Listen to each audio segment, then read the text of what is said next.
Hello, my name is Kurt Meeson with Boone Edom, a global manufacturer of security entrance products. I'd like to share with you some important concepts related to security entrances and preventing unauthorized entry into facilities. Our goal is to help you determine which type of entrance is the right fit for you, based on how they impact you and the bottom line. I'd like to point out that security entrances are only a part of a total physical security plan, which typically employs a blend of technology, education, and manpower. By manpower, I'm referring to security staff. They are a key investment and very important. If anything happens in your facility, they are your first responders. As you know, guards come with a cost. According to the Bureau of Labor Statistics, the average cost for 24/7 supervision amounts to $120,000 a year, and it can get higher in metropolitan areas. Security entrances are meant to work alongside guards and make their jobs easier. So getting back to the bottom line, how many guards do you need with security entrances? It depends on the security entrance and your goal towards tailgating and piggybacking. Do you want to achieve crowd control, deterrence, detection, or prevention? Let's take a closer look at 4 levels of security entrances and how they impact your investment in guards. You'll see here I'm now standing next to a waist-high turnstile, which is a workhorse used in really high traffic applications like ballparks and metro stations. But it also has been used in office lobbies. Working as designed, it stops a tailgating attempt because it only allows one person through on a valid authorization. Why is a waist-high turnstile allocated to crowd control?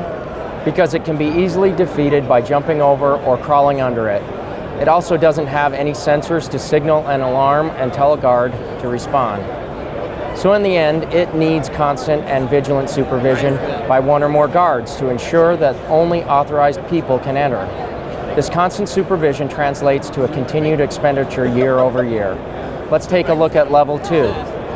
Now I've moved over to a full height turnstile. Again, this is another workhorse that is especially useful on the perimeter of a fence line. Typically you'll see these between a parking lot and a building. They have also been used indoors. Why do we classify a full height turnstile as a deterrent? Reason 1 is it is a full height barrier, so someone has to be determined to climb over it. 2, it typically isn't directly supervised on a fence line. It is usually the first layer of security at the furthest perimeter. 3, it doesn't have any sensors to signal an alarm. 4, it doesn't stop piggybacking. 2 people can work together to defeat it. In the end, if used at the perimeter, it does a good job as a deterrent. But you probably should have tougher security at the entrance into the buildings. Now let's go to level 3. Now I'm standing next to a type of entrance called an optical turnstile.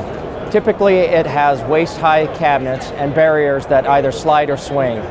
The barriers can also be up to full height as well. You'll find this type of turnstile in lobbies of Class A office buildings. Despite its nice design, it is intended to work alongside manned supervision. Why do we classify an optical turnstile as detection? The main reason is that the cabinets contain sensor technology that uses infrared to sense objects moving through the lane. There can also be climb over and crawl under detection sensors. This is important. Tailgating is possible. If tailgating is detected, an alarm will sound to signal a guard to intervene. The turnstile must include supervision because of the possibility of tailgating. Ideally, you want guards on the secure side to catch up to the offender. So there is a capital cost of the turnstile and the ongoing reoccurring cost of guards. Let's now move on to level 4, prevention.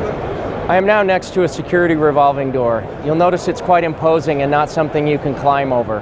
Security revolving doors are often used as employee-only entrance solutions at corporate headquarters, airports, data centers, and more. They have relatively high throughput at up to 20 people per minute and can handle 2 directions at the same time. Another type of entrance that qualifies for level 4 is a man-trap portal. It operates differently and has a throughput of up to 6 people per minute. They're ideal for data centers and very sensitive areas because they support 2-factor or multi-factor authentication readily. You can install a biometric reader device inside to ensure the user is alone first and then confirm their identity.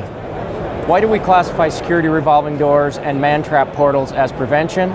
It really gets down to how they operate. If someone tries to follow behind an authorized user, sophisticated sensors in the ceiling will signal the door to stop, which rebuffs the tailgater.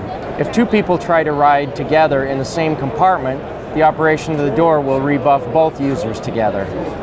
The bottom line is there isn't a way for someone to defeat security revolving doors and man-trap portals.